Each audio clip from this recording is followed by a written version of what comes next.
오늘 본문 시편 84편의 시인 저자는 상사병을 앓고 있습니다. 나라를 잃고 포로로 잡혀와서 고단한 삶을 사는 가운데 쓰여진 시인 내용, 고향 땅을 그리워하다가 고향 땅에 대해서, 성전에 대해서 상사병 걸린 겁니다. 요즘처럼 쓸쓸한 가을밤에 고단한 몸을 이끌고 하늘을 올려다보니까 고향에서 봤던 똑같은 별이 있단 말이죠. 그 별 아래에서 가족들이 함께 즐거워하고 그 별 아래에서 하나님을 노래했던 그런 일들을 그리워하면서 하나님, 나 그리로 돌아가고 싶어요. 이 마음이 병이 된 겁니다. 좋았던 시절이 견딜 수 없을 정도로 그리워지고 주의 장막, 주의 전이 마음속에 떠나질 않습니다. 그래서 시인은 고향에 대한 그리움, 성전에 대한 향수를 가지고 이렇게 노래합니다. 1절을 보세요. 1절. 만군의 여호와여, 주의 장막이 어찌 그리 사랑스러운지요.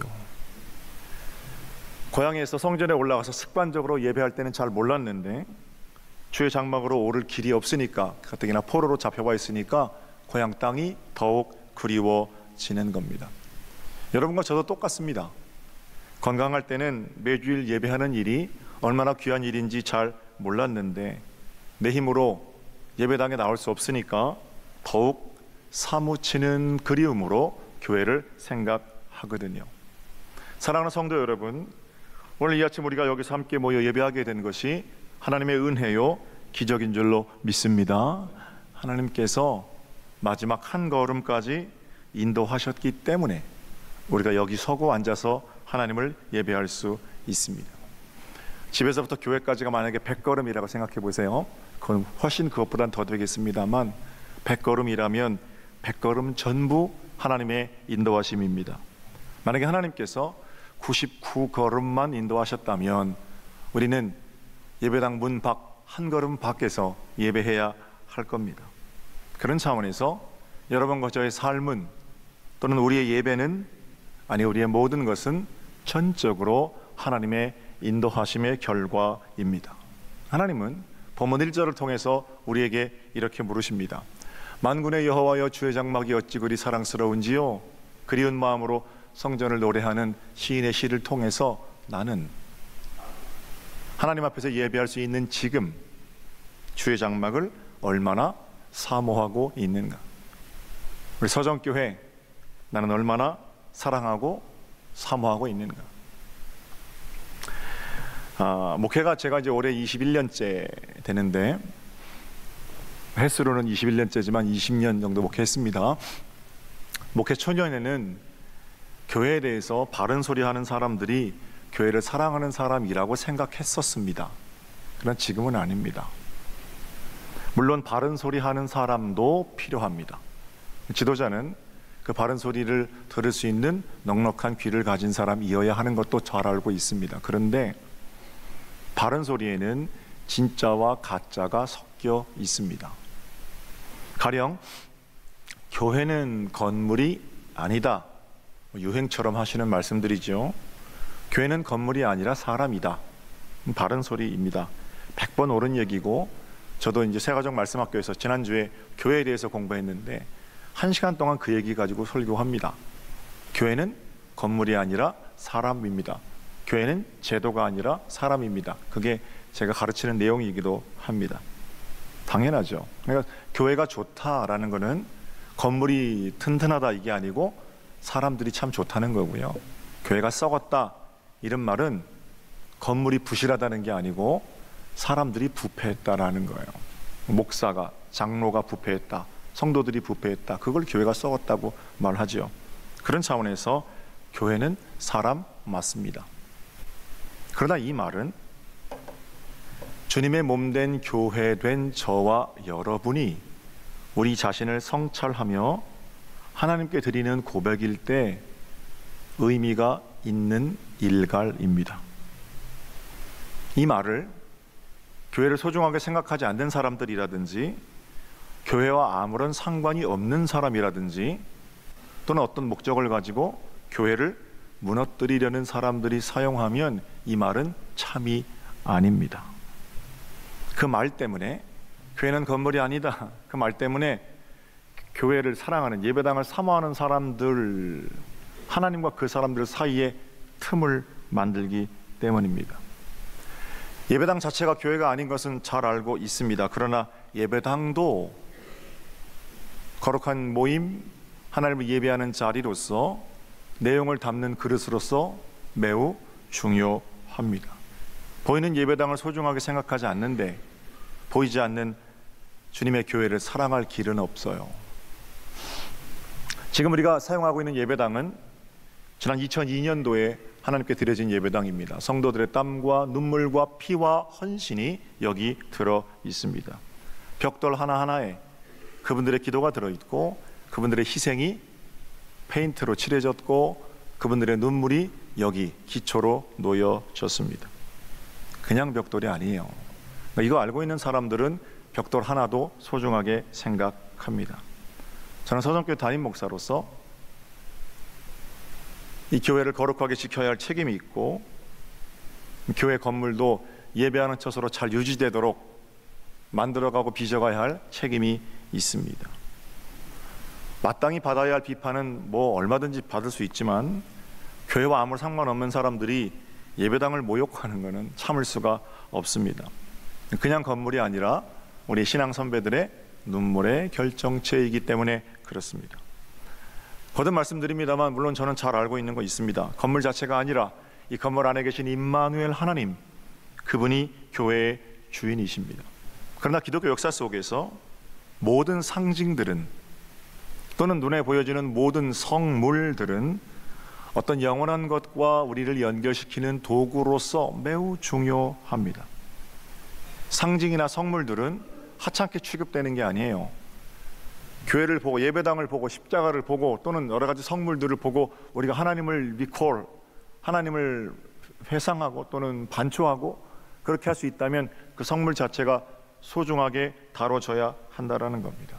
물론 그 과정에서도 처음 우리가 예배당을 왜 지었는가 하는 마음들은 지켜가야 하겠지요.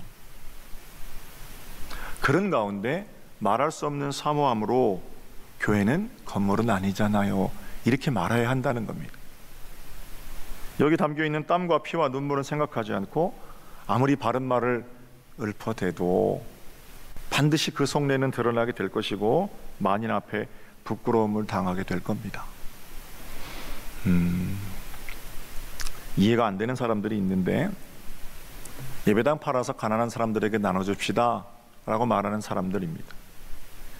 교회는 건물이 아닙니다 라는 말이 극단적으로 잘못 사용된 사례입니다. 빚을 내서 예배당 크게 짓는 것도 문제이지만, 예배당 팔아서 가난한 사람들에게 나눠주는 게 진짜 교회지요? 누가 그걸 진짜 교회라고 가르칩니까? 진짜 교회 사랑하는 사람들은 그런 말 못합니다. 대개 이런 말 하는 사람들은 헌금 좀 하십시오, 그러면 교회가 돈을 밝힌다, 그런다고 또 비판해요. 그러나 교회를 진짜 사랑하는 사람들은 다르죠. 문고리 하나가 중요하고, 벽돌 하나가 중요하고, 의자 하나 다 쓰고 난 것도 마음대로 하지 못하는, 그 마음이 교회를 사랑하는 마음이에요. 우리가 성전을 건축할 때 쓰고 노력하신 분들이 여기 원로가 되셔서 앉아 계십니다. 그분들의 굵어진 손마디, 깊어진 주름, 굽어진 등, 누군가는 생명과 맞바꾼 거룩한 성전입니다. 그리고 여러분과 저는 그 신앙 선배들의 본을 따라 주님의 몸된 교회를 사랑합니다. 우리 아버지의 기도가 여기 있고, 우리 어머니의 눈물이 이 바닥에 그대로 있습니다. 그 위에 서서 그런 마음을 가지고 1절을 다시 보면, 다시 한번 보세요. 1절을. 의미가 좀 달라지겠죠? 한 목소리를 볼게요. 시작. 만군의 여호와여, 주의 장막이 어찌 그리 사랑스러운지요. 주의 장막이 너무너무 사랑스러운 겁니다. 저희 교회 새가족 한 분이 계신데 점촌에 사십니다. 예배당 옆으로 서정이 전통시장을 이제 가겠죠. 이틀에 한 번, 3일에 한 번 시장을 안 갑니까? 늘 지나갈 때마다 그 교회가 너무 아름다워서 예배당을 보고 친정 식구들 생각이 나는 거예요. 친정 식구들이 자기 자신을 위해서 그렇게 기도하거든요. 하나님, 우리 딸, 우리 동생 시집가서 예배당 가게 해주세요. 시집가기 전에는 곧잘 예배당에 잘 나갔는데 시집 오고 나서는 이래저래 사느라고 예배당에 나오지 못했다고 그래요. 자체 방학, 신앙생활 자체 방학. 이게 좀 죄송스럽기도 하고, 근데 어쩐지 예배당만 보면 거기 들어가서 예배 보고 싶고, 옛날에 자기 다니던 교회 예배당 크게 불려놓은 것 같고, 그러다가 내가 용기를 내서 저 예배당에 가서 한번 예배 보리라. 몇 년 전에 등록하셔서 우리 함께 신앙생활을 합니다. 작년에 성경 암송 대회 할 때 그분은 1년밖에 안 됐는데 야고보서 전체 1절부터 마지막 장까지 암송하고 그렇게도 하셨어요. 좋은 속장님 만나서 신앙의 자리를 잘 잡고 열심히 신앙생활 합니다. 그냥 된 겁니까? 아니에요. 여기 김 권사님, 이 권사님, 김 장로님, 이 장로님, 그분들이 흘리셨던 눈물, 땀, 그런 벽돌이 전도한 거예요. 그분들의 기도가 그렇게 응답되는 겁니다. 교회 초창기에 저희 교회가 부흥될 때 옛날 일입니다. 갈평에 사시는 어떤 권사님은 저 아웃거리가 집이신데 여기서 예배 보고 아웃거리까지 한 40분이면 걸어가잖아요. 저녁 때나 대학집에 들어가셨대요. 여기저기 다니면서 전도하시느라고. 그러니까 무명의 전도자들이 그렇게 이 성전을 사모하고 성전에 흘린 땀과 눈물을 전도하는 거죠. 병들어 누우신 분들 제가 신방 가서 권사님 기도 제목 주세요. 제가 생각날 때마다 기도해 드릴게요. 그러면 병들어 누우신 분들 하시는 말씀이 있어요. 목사님, 저 우리 서정교회 한 번만 나가서 내가 예배하고 죽었으면 소원이 없겠어요. 여러분 지금 앉아 계신 자리가 누군가에게는 한 번 오고 죽어도 여한이 없다는 그런 자리입니다. 제가 이 자리를 통해 제안을 좀 드리는 거는, 요즘 우리 청년들 많이 나오거든요. 예전에 우리가 내 친구 사역했었어요. 마태복음에 중풍병자 예수께 나올 발이 없으니까 그 내 귀퉁이를 잡고 지붕 뜯고 내렸던 그 내 친구의 믿음 칭찬하시잖아요. 그래서 거기 이름을 붙여서 내 친구 사역. 병들어 누우신, 한 번만 예배당에 나오면 누군가의 도움 없이는 나올 수 없는, 소원이 없다는 그런 분들, 그런 분들 좀 청년들 넷이 쫓아서 차 끌고 가서 모시고 와서 예배 보고 집에 모셔다 드리고 그런 일 하셨으면 좋겠어요. 남성교회 그런 일 하셨으면 좋겠어요. 누군가의 소원 이루어 드리는 건데 그것보다 더 보람된 일이 어디 있겠어요. 사랑스러운 서정교회 성도들에게 권면을 드립니다. 만군의 여호와여, 주의 장막이 어찌 그리 사랑스러운지요. 교회를 볼 때마다 그 이면의 아름다운 입만의 하나님의 일하심 때문에 아름다운 고백을 올려드리는 복된 중심이 여러분들의 것이 되시기를 주님의 이름으로 축복합니다. 자, 그 다음 2절을 보세요. 2절. 어찌 그리 사랑스러운지요. 그 사랑이 병이 되어서 깊어가는 겁니다. 내 영혼이 여호와의 궁정을 사모하여 쇠약하며 내 마음과 육체가 살아계시는 하나님께 부르짖나이다. 그리움이 병이 됐습니다. 그리고 시인은 살아계신 하나님께 온몸으로 부르짖습니다. 하나님 사랑합니다. 하나님을 향한 배고픔, 마음의 가난, 제가 설교할 때마다 말씀드리는 것 같아요. 기독교는 거기서부터 시작합니다. 웨슬리 목사님이 산상수훈을 설교할 때 부제를 붙였는데, 마음이 가난한 사람은 복이 있습니다. 천국이 그 사람들의 것입니다. 복되도다 마음 가난한 너희여, 천국은 너희 가운데 시작되었다. 이 원문이거든요. 8가지 복이잖아요. 근데 부제를 8가지 기독교 이렇게 붙입니다. 기독교는 마음 가난한 것으로부터 시작합니다. 마음 가난한 게 뭔데요? 나는 마음을 비웠습니다. 이게 아니에요. 하나님을 향해 너무 배고픈 거예요. 그게 마음 가난한 겁니다. 갈망, 하나님의 일하심, 하나님의 나라를 향한 갈급한 소망, 이런 것들이 기독교인으로서의 삶이 시작되는 거예요. 내가 주의 전을 사모하다가 쇠약해졌습니다. 이 정도의 갈망이에요. 경기원에 감독 선거가 있었습니다. 지난주 화요일 날 있었고, 안산에 있는 꿈의 교회 김학중 목사께서 경기원의 감독으로 당선이 되셨습니다. 저희 교회 부흥에도 오셨던 동탄 시온교회 하건수 목사님, 김학중 목사님 두 분이 경선에 출마하셨는데 김학중 목사님이 연회원들의 선택을 받으셨어요. 두 분 모두 그분들의 목회 현장이 증명하듯이 아주 열심히 목회하시는 좋으신 목사님들이십니다. 저는 선거 기간 동안 두 분 목사님이 보내주신 이제 선거 운동 그 파일들을 보면서 한 가지 공통점을 발견할 수 있었습니다. 거룩한 교회를 향한, 하나님의 나라를 향한 그분들의 배고픔입니다. 내 교회 더 크게 하겠다 라든지, 내가 감독이 되어야만 한다 라든지, 자기 욕심, 입신양명에 갈급해하는 그 마음, 그럼 야망이라고 해도 좋습니다. 그런 거 아니고, 그게 고래실집처럼 강력해서 끊어지지 않는 그 야망을 이루고자 하는 그런 지독한 성품, 이게 아니고, 하나님께서 나를 사용하신다면 내가 하나님의 뜻대로 사용되어지기를 원합니다. 하나님의 나라가 우리 연애 가운데 이루어지는 데는 내 생명, 내 모든 것 내어놓기를 원합니다. 그런 갈급함이 두 분 가운데 다 있더라 말이죠. 이번 선거는 어느 때보다 치열했는데 참 제 마음은 굉장히 흐뭇하고 좋았습니다. 왜냐하면 그 마음 품고 있는 동안은 하나님 나라가 이 땅에 이루어지리라는 강력한 소망이 내 삶의 동기가 되는 그런 시간 동안에는 그런 분들이 감독이 돼서 연애를 치리할 때 연애는 행복할 거고, 하나님 나라를 향한 강력한 소망을 가진 목사가 교회 담임자가 될 때는 그 교회 교인들이 행복할 거고, 속장이 그런 속장이 있을 때 속회 가정들이 일어날 거고, 가정도 마찬가지거든요. 무엇에 배고파하느냐? 사실은 이것이 내 신앙의 참 모습입니다. 여러분들은 무엇에 배고프십니까? 내 영혼이 여호와의 궁정을 사모하여 쇠약함이며, 이 고백이 우리의 입술에 있어도 별로 부끄럽지 않겠습니까? 아니면 나는 수없이 많은데 다른 것들에 대해서는 너무너무 배고픈데 하나님에 대해서는 가난한 자는 혹시 아닙니까? 무엇이 부요함이고 무엇이 가난함입니까? 다시 한번 우리가 말씀 앞에 우리를 정직하게 갖다 놓고, 나는 과연 하나님 말씀을 갈망하고 있는가? 하나님의 전을 사모하다가 내가 쇠약해지기까지 하겠는가? 이런 질문 어떻습니까? 바라기는 하나님을 향한 배고픔, 그 가진 자들은 반드시 하나님께서 채우시거든요. 그 배고픔으로 하나님 앞에 나설 때 하나님이 채우시는 충만함으로 여러분의 삶의 터전이 복된 것 되기를 다시 한번 주님의 이름으로 축복합니다. 만군의 여호와여, 주의 장막이 어떻게 그렇게 사랑스러운지요. 내 영혼이 주의 전을 사모하다가 쇠약해졌습니다. 내가 큰 소리로 주님의 이름을 부릅니다. 그리고 나서 3절은 왜 그렇게 그 사람이 성전을 사모하는지 그 이유입니다. 3절을 보세요.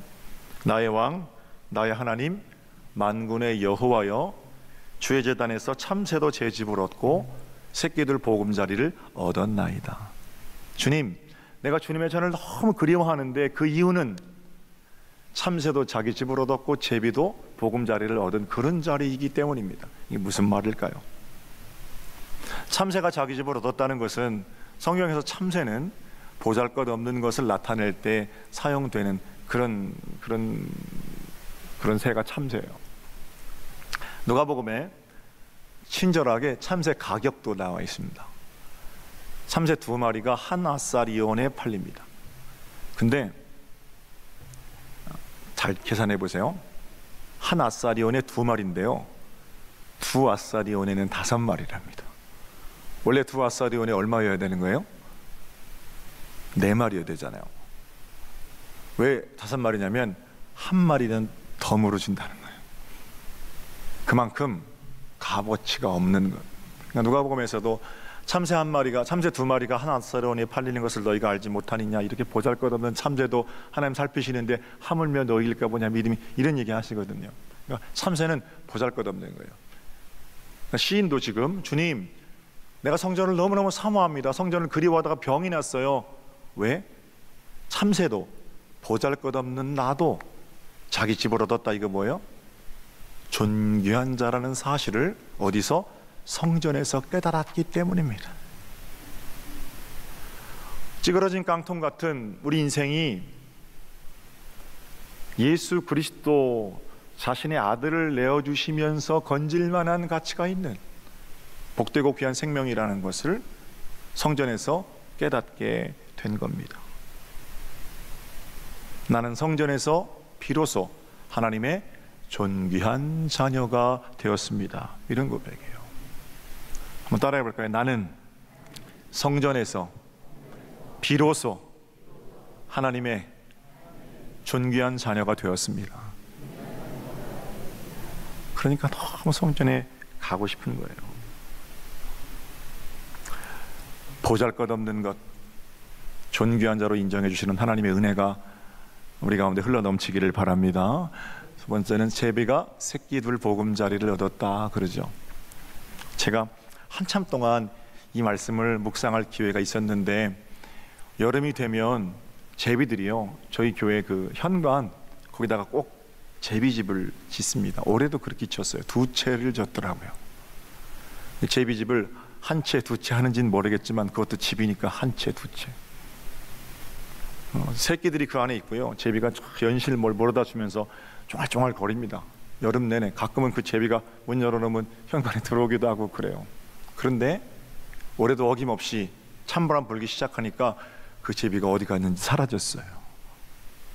그러니까 제비가 집을 짓는다는 거는, 제비는 이렇게 왔다가 가는 거잖아요. 제비는 철새, 철새인가요? 어쨌든 왔다 가는데 나그네 인생 같은 제비인데, 그 제비가 어디서? 성전에서 보금자리를 얻었다.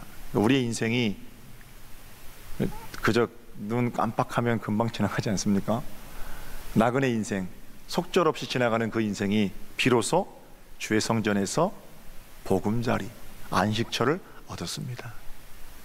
시인은 깨닫는 거예요. 하나님, 내가 주님을 사모하는 이유는 보잘것없는 내가 내 존재를 발견하게 된 자리가 성전이고, 나그네 인생에서 한국도 아니고 미국도 아니고 서울도 아니고 경상도 전라도도 아니고 어느 땅도 내 고향 아닌데 진짜 고향 주의 성전 안에서 내 존재의 근거를 발견했습니다.